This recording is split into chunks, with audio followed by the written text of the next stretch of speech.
ವಿಶ್ವ ಹಿಂದೂ ಪರಿಷತ್ ಬಜರಂಗ ದಳ ಬಂಟ್ವಾಳ ಪ್ರಖಂಡ ವತಿಯಿಂದ ನಡೆದ ವಿಶ್ವ ಹಿಂದೂ ಪರಿಷತ್ ಸ್ಥಾಪನಾ ದಿನದ ಷಷ್ಠಿ ಪೂರ್ತಿ ಕಾರ್ಯಕ್ರಮದ ಅಂಗವಾಗಿ ನಡೆದ ಕೆಸರಡು ಒಂದು ದಿನ ಕಾರ್ಯಕ್ರಮದ ಉದ್ಘಾಟನಾ ಸಮಾರಂಭದಲ್ಲಿ ಶ್ರೀ ಮೋಹನದಾಸ ಸ್ವಾಮೀಜಿ ಶ್ರೀ ಕ್ಷೇತ್ರ ಮಾನಿಲ ಆಶೀರ್ವಚನ ನೀಡಿದರು.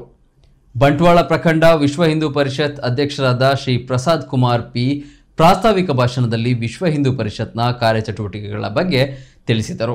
ಕಾರ್ಯಕ್ರಮದಲ್ಲಿ ವಿಶ್ವ ಹಿಂದೂ ಪರಿಷತ್ ವಿಭಾಗ ಕಾರ್ಯದರ್ಶಿ ದೇವಿ ಪ್ರಸಾದ್ ಶೆಟ್ಟಿ, ಬಜರಂಗ ದಳದ ಜಿಲ್ಲಾ ಸಂಯೋಜಕ ಭರತ್ ಕುಮಟೇಲ್, ಭಾಜಪದ ಜಿಲ್ಲಾ ವಿಶೇಷ ಆಹ್ವಾನಿತರಾದ ಜನಾರ್ದನ್ ಅರ್ಕುಳ, ಶ್ರೀಧರ್ ಹೊಳ್ಳ, ಸಂಸ್ಕಾರ ಭಾರತೀಯ ಸದಸ್ಯರು, ಗಣೇಶ್ ಕಾಮಾಜೆ, ರಾಷ್ಟ್ರೀಯ ಸೇವಕ ಸಂಘದ ಪ್ರಮುಖರು, ಭುವನೇಶ್ ಪಚ್ಚಿನಡ್ಕ, ಸಂದೀಪ್ ಆಚಾರ್ಯ ಬಿಸಿರೋಡು, ರುಕ್ಮಯ್ಯ ನಲಿಕೆ, ವಿಶ್ವನಾಥ್ ಕೆಂಪುಗುಡ್ಡೆ, ಧನರಾಜ್ ಶೆಟ್ಟಿ ಪರಂಗಿಪೇಟೆ, ಸೋಮನಾಥ್ ಕುಮಟೇಲ್, ವೆಂಕಪ್ಪ ಗುರಿಕಾರ ಕುಮಟೇಲ್, ಪ್ರಖಂಡ ಸಂಯೋಜಕ ಶಿವಪ್ರಸಾದ್ ತುಂಬೆ ಉಪಸ್ಥಿತರಿದ್ದರು.